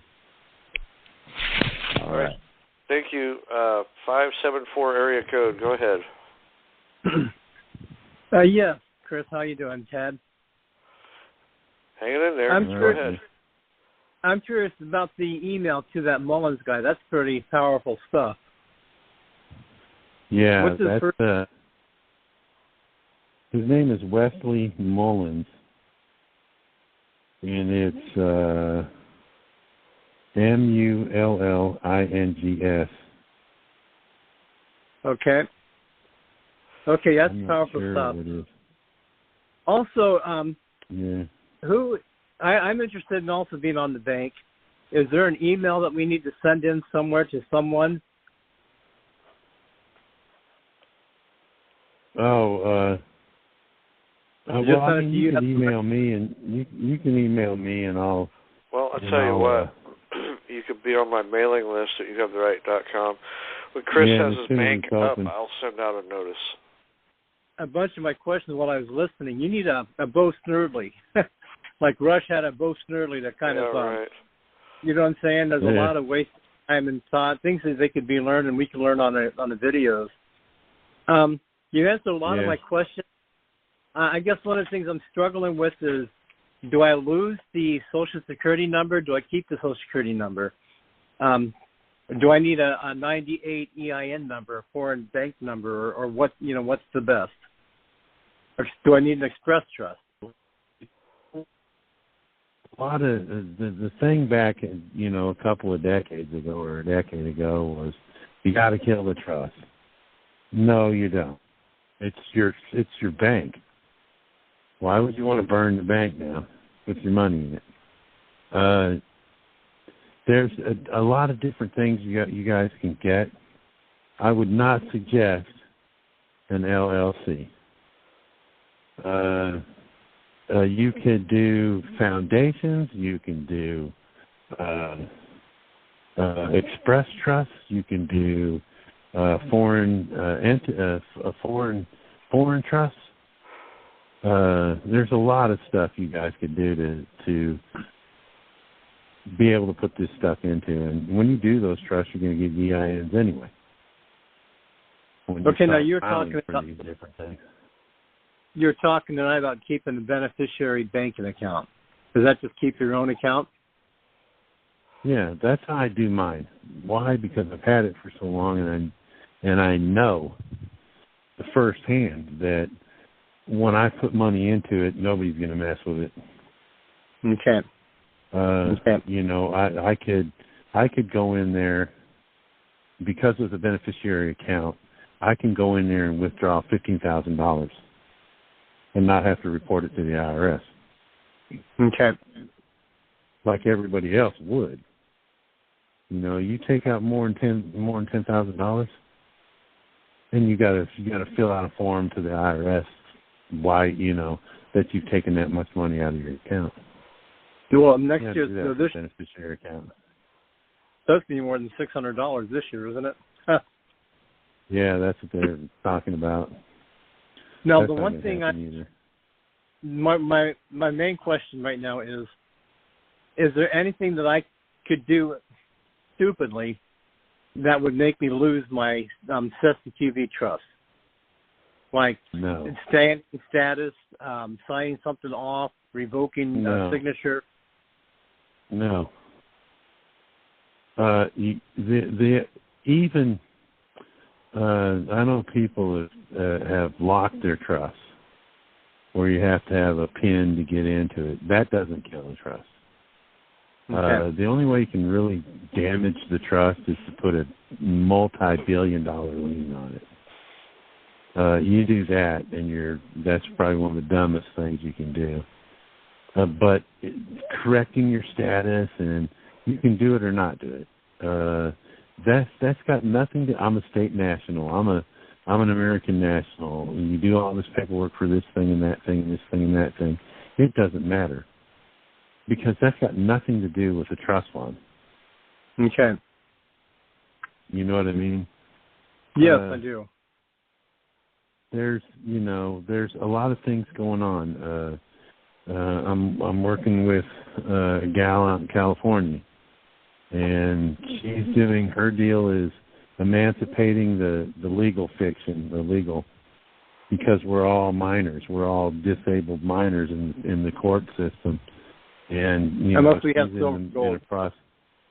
Yeah, she's in the process right now of emancipating that, and by doing that, if they try to force you into their jurisdiction, you're going in there, and they have no control over you whatsoever. You can dictate yourself how the trust gets. They can't use your trust to do penal bonds. Mm-hmm. If you had control, that kind of control over your trust, and they tried to force you in there to put charges on you so they could create penal bonds, they couldn't. You would have to give them permission to do it. Exactly. And you're not going to, so they don't mess with you. Unless you're trying to mess with this guy. We're not going to make any money off of him. To become emancipated. Say what? For me to want to become emancipated, does that mean that I join an Indian tribe, Indian nation, possibly? No. Okay. No. What's the emancipation? Right now, the court system sees you as a retarded juvenile. Okay. Everyone. Okay. And what this process is going to do is it's going to make what they consider a retarded juvenile a sure juris. Yeah, we went in there sure juris in propria persona, which is what hardly no one ever does. Mm-hmm. That's what got them screwed up in the first place. But what this will do is you'd be able to go in there and say, I am sure juris in propria persona. See, I have established that I'm no longer the retarded juvenile. I am a man with sound mind, of legal age and old enough to handle my own affairs. Now, if you want to use my trust, you're going to have to ask me for permission, because, see, the way they do it now, you're a retarded juvenile, and the lawyer gives them permission. Mm-hmm. You see how that works? I do. I also understand I do the same thing when you hit 65. Well, when you're 65, that's when the trust matures. And you can keep rolling with the trust by accepting the retirement age, or you can go through the process of what it's going to take to close the account, to settle the account. Okay. So that's something a little different. What would you do? Than that. I'm going to do it, and I don't care where I'm at the time. You're going to close the account or roll with it? No, I'm going to close it. I'm 65. If I can get done with what I'm going to do in the private bank by the time I'm 65, I'll cut the losses in that area and run with it, and actually retire. See, y'all are supposed to get your money at 65, mm-hmm. and then pay for your own. I don't need Medicare. I've got hundreds of millions of dollars. I think I can afford my own medication. I think so. Well, I'll be your dummy. I'm 65 now. I'm 65 now. If you want to use me as your dummy, so that you can kind of figure it out for you. The problem with that, sir, is when you turn 65, if you access the trust at all, if you go to the emergency room and they say, what's your Social Security number, and you tell them, you've just contracted for the IRS to continue to be your trustee until you're dead. Somebody that's going to maturate the trust and collect the funds is going to have to do it the day that they turn 65. Go down to the IRS or go down to the Social Security office. You can't even put your Social Security number in the kiosk to get a ticket. You have to go. I can't do that right there. I have to speak with someone directly. And then you don't give them the number. You say, I need to speak with your supervisor. And then once you're talking to the supervisor, you can say, look, this trust is matured today. Here's the card. I'm here to ensure the maturation process. I need an on-ledger and off-ledger account of the trust. And I need a check for the balance. Now, they're probably going to go, oh, well, we can't get that all together right here, right now. That'll take some time. Or they'll say, oh, we can't let you do that. Now you got a legal thing you got to go through. Mm-hmm. You're actually going to have to sue them, which could take some time. But the minute you use those 9 digits after you turn 65, you're basically you're renewing the maturation process, and you're renewing it till your death. I haven't done that yet. I have taken Social Security. I received 2 checks since then, probably. You Would haven't gone down? I haven't used my Social Security number on anything, I don't think. But I have received. You've received checks? Yes, 2 checks, Social Security. And you cashed them? Yeah, they direct deposit. Well, they went into your account. Right. So they were received. Yeah. You see, that's a trust action. Okay. That's what I'm talking about. You're in a position right now that you're going to run with yours. Okay. You got no other choice, but to do it, but that's not a bad thing. You know what I'm saying? No. It's not a bad thing because now you can use the trust. Not only are you drawing money out of it every month, you could go down there and say, look, this isn't enough money. I need more. Amen.